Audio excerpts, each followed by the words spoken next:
He taiohi he Māori. Me whakarungo ki a rātau ka tika. I roto i tēnei whakaaturanga, e kōrero ana i tērā momo kino, tērā pā, ara te suicide, drug abuse, te alcohol, e pāna ki era rangatahi o nainei. Tikau mā whātōna pakeke ka honoa Peter Kireka ki a toi matarua, he oranga pai mōna.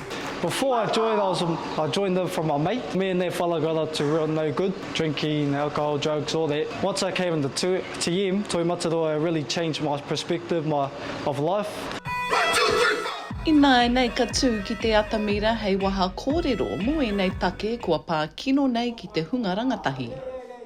No take mō ngā rangatahi, te whakamomori, he mea tino nui te ao Māori.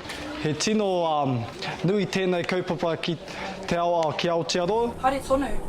Okay, don't let it get to you. This year being an election year, we would like to see more people in those higher places who have a grasp of what's happening in these smaller communities like Omahu, like Marae Nui, because there's so much more that we could be doing if we were properly resourced.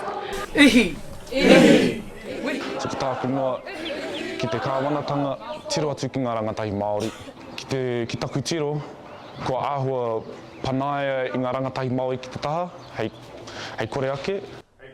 He wāhi tēnei mo te hunga rangatahi ki te whai oranga kia whai huarahi hou, pērā kia I haka rāua ko Peter. Māwatai ko te tai o kuhua, ka hae atu ki Pōneke, kuraina ana ki Heretaunga wahi toi whakaari. Nui tērā ki au, tā mātou big boss, Charlize Amati, recommended us to go and we took the chance. Ko te tūmanako mā tēnei whakaari e matapaki ai ngā take e mate hine ngaro me te oranga o te tangata. Aroha Treacher, tai oro.